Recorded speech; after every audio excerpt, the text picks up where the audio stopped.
Good morning friends. आज फिर कृषि से संबंधित समस्याओं को आगे बढ़ाते हुए, जैसे किसान आंदोलन पर हमने दो अपने वीडियो एमएसपी से संबंधित और हरित क्रांति पर दो वीडियो आपको पहले ही दिया जा चुका है। अगर उन चीज़ों को आपने सुना होगा तो आपको समझ में आ रहा होगा कि किसानों की जो समस्याएं हैं वो जनरली हैं क्या और कहाँ वो पेच है जिसके कारण आज भी पंजाब के किसान या फिर अन्य राज्यों के किसान सड़कों पर हैं।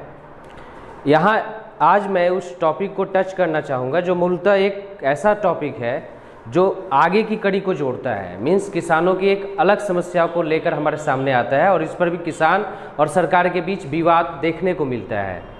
वह है आपको कॉन्ट्रैक्ट फार्मिंग।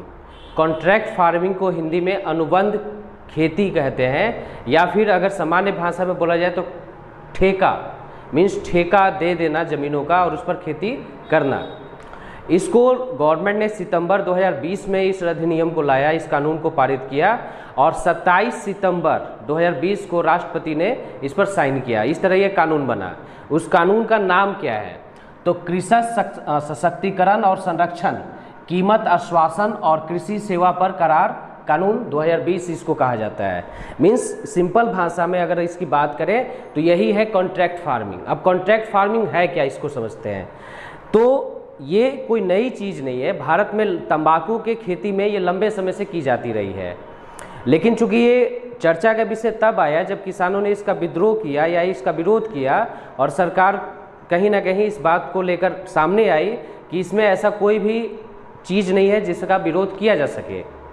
तमिलनाडु वो पहला राज्य है जिसने मॉडल कॉन्ट्रैक्ट फार्मिंग एक्ट को अपने यहाँ लागू किया।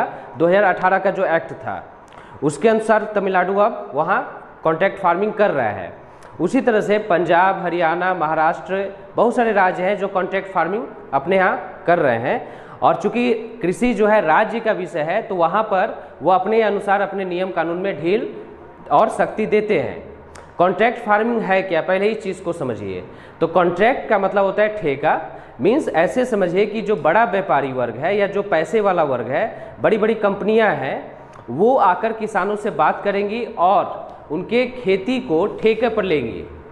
मीन्स वो किसानों को बोलेंगे, एक कॉन्ट्रैक्ट करेंगी कि इतने सालों तक, वो समय अवधि जो होगा वो 5 साल, मैक्सिमम 5 साल रखा गया है कि आप 5 साल तक कॉन्ट्रैक्ट कर सकते हैं उस फसल के लिए या खेती के लिए।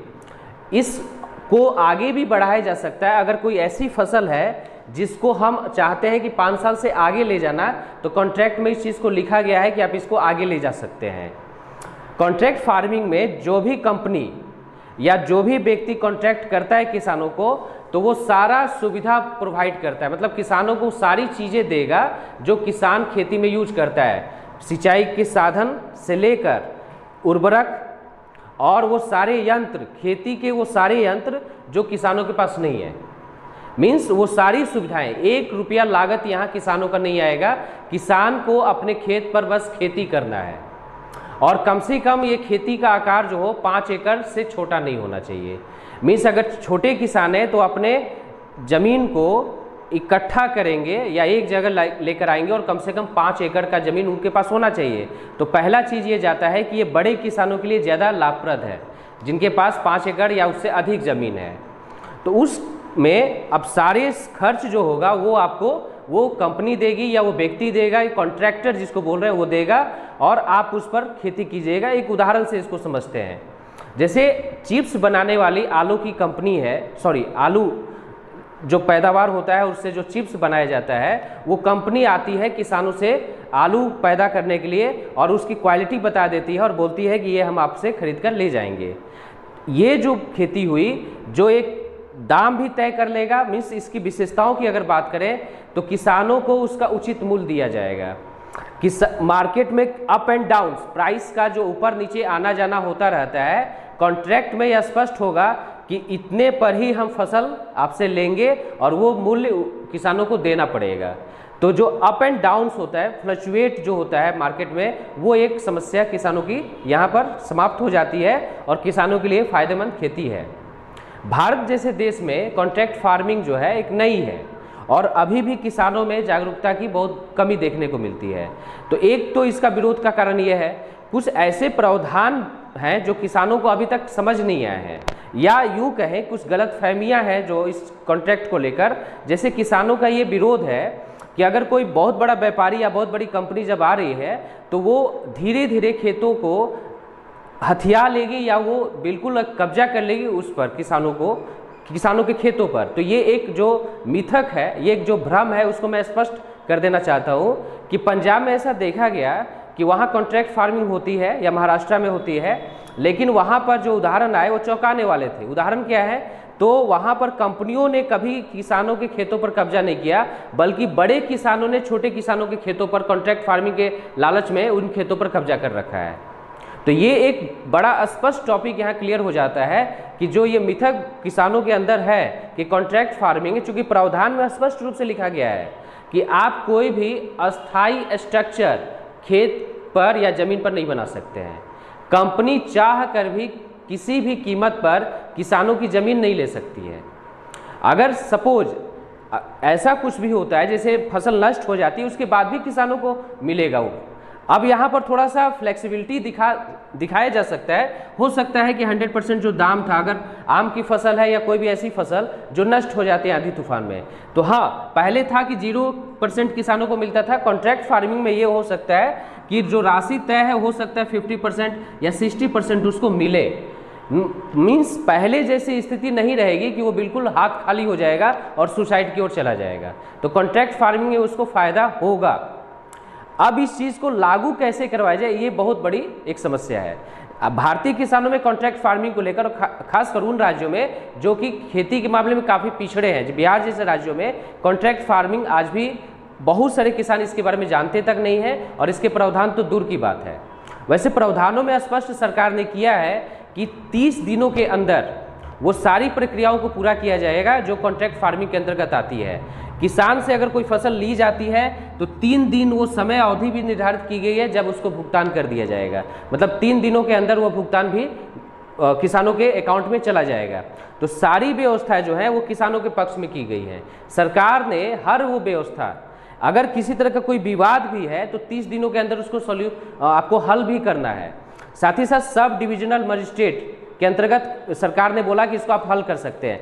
किसानों का यहाँ पर एक कहना है कि भाई हमें कोर्ट जाने का प्रावधान दिया जाए। ये कोई बड़ी बात नहीं, आप कोर्ट जा सकते हैं, लेकिन उसमें फिर मामला लंबा जा सकता है। तो इसलिए सरकार इसके पक्ष में नहीं है। लेकिन अगर बातचीत से ये समस्या का हल किया जा सकता है तो बहुत ऐसा कोई चीज़ नहीं है जो जटिल है। आप जा सकते हैं और कोर्ट में भी अपने मामले को ले जा सकते हैं, लेकिन जब आप कोर्ट में जाइएगा तो आपका खर्च जो होगा बढ़ जाता है। तो सरकार ने कहीं ना कहीं अपीलीय न्यायालय व्यवस्था को यहाँ रखा है। तो कॉन्ट्रैक्ट फार्मिंग जो है भारतीय किसानों के लिए एक लाभप्रद व्यवस्था है। आज भी अमेरिका जैसे देशों में 35% किसान जो है कॉन्ट्रैक्ट फार्मिंग करते हैं। हाँ, कॉन्ट्रैक्ट फार्मिंग के कुछ साइड इफेक्ट वहाँ देखने को जरूर मिले हैं, लेकिन भारत जैसे देश में जहाँ की किसान को एक उचित लाभ नहीं मिल पाता है, उसको यहाँ पर हम सॉल्व कर सकते हैं। मीन्स उसको एक उसके प्राइस हम दे सकते हैं। जैसे पिछले क्लास में मैंने एमएसपी की बात की थी, मिनिमम सपोर्ट प्राइस, न्यूनतम समर्थन मूल्य जो निर्धारित किया जाता है, तो इसको लेकर भी किसानों में प्रॉब्लम है। किसान इस चीज़ को कहते हैं कि कॉन्ट्रैक्ट फार्मिंग के आने से एमएसपी समाप्त हो जाएगा। तो ये एक डर और भय हो सकता है। तो गवर्नमेंट इस बात को भी क्लियर कर चुकी है कि एमएसपी कभी समाप्त नहीं होने जा रहा है। मीन्स कॉन्ट्रैक्ट फार्मिंग में भी ये बना रहेगा। हाँ, यहाँ ये किया जा सकता है, इस चीज़ को जोड़ा जा सकता है कि जो कॉन्ट्रैक्टर है और किसान है उसके बीच जो दाम तय होता है वो अगर वर्तमान मूल्य में तय होता है। मीन्स सपोज जैसे इसको समझिए ऐसे, अभी आलू की कीमत अगर 20 रुपये केजी पर केजी है और इसके आधार पर मार्केट मूल्य में किसान और कॉन्ट्रैक्टर के बीच तय हुआ, तो वो उसके अनुसार वो आलू खरीदेगा। एक समय ऐसा हो सकता है जब वो आलू पैदा हो तो ये हो सकता है कि वो आलू 30 रुपये केजी तक पहुँचे, तो उस समय किसान को नुकसान होगा, 10 रुपये का जो नुकसान होगा।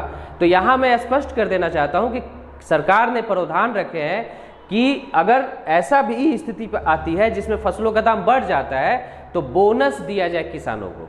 तो ये भी एक जो लॉजिक है लोगों का या किसानों का जो बैठे हुए रोड पर और सरकार की आलोचना कर रहे हैं कि ये नुकसान होने जा रहा है, एमएसपी नहीं मिलने वाला है। तो एमएसपी, मान लीजिए अगर एमएसपी के अनुसार आलू की कीमत तय है और ये लड़ रहे हैं कि नहीं हमको एमएसपी ही चाहिए। आलू की कीमत अगर मान लीजिए मार्केट में अगर 1400 प्रति क्विंटल आ रहा है और एमएसपी तय हुआ है 1200, तो इसके अनुसार किसानों को तो जो बोनस मिलना है, जो लाभ मिलना है, वो तो चला जाएगा। तो ये किसानों को समझना होगा कि यहाँ कुछ पेच हो सकता है कुछ ऐसे मुद्दे हो जो उनको समझ में नहीं आए।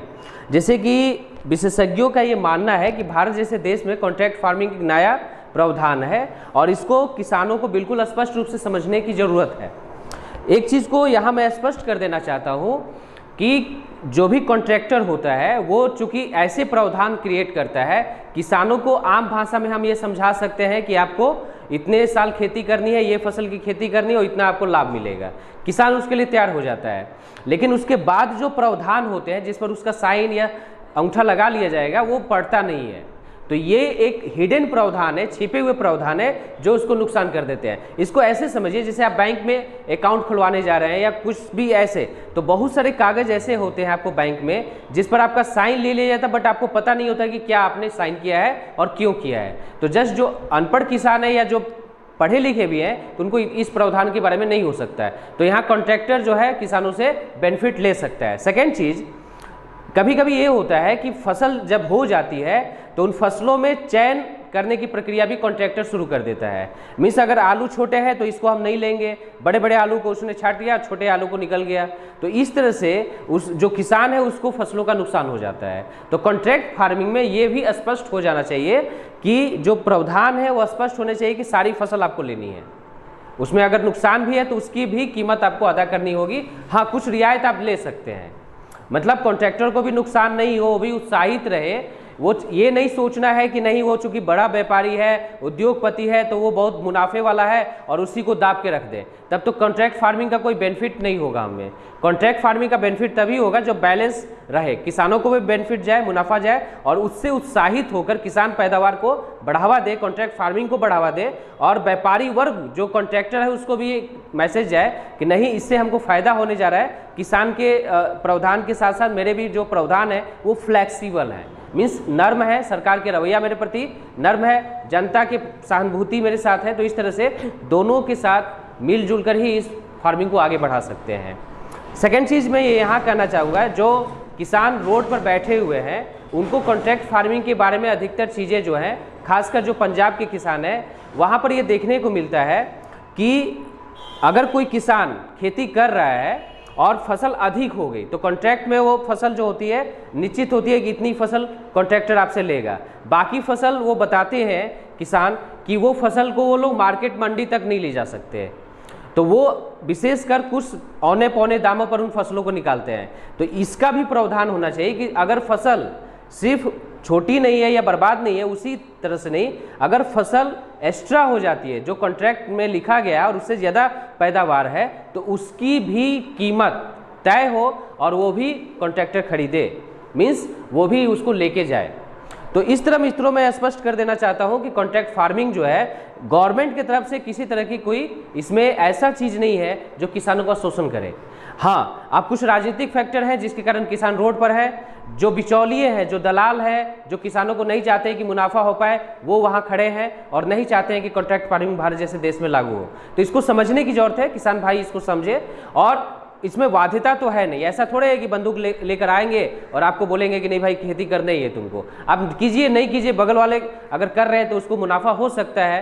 तो ये सारी चीज़ें आप देख कर समझ कर सोच कर सकते हैं और जब आपको लगेगा कि नहीं बिल्कुल करना चाहिए तभी आप कॉन्ट्रैक्ट फार्मिंग के लिए जा सकते हैं। तो आई थिंक जिस तरह से आपको समझाया गया समझ में आया होगा। अगर किसी तरह का कोई डाउट है तो आप बिल्कुल टेक्स्ट बुक या बहुत सारे मटेरियल्स हैं या जो प्रावधान है गवर्नमेंट का उसको आप रीड कर सकते हैं। तो आज के टॉपिक में बस इतना ही। Thank you.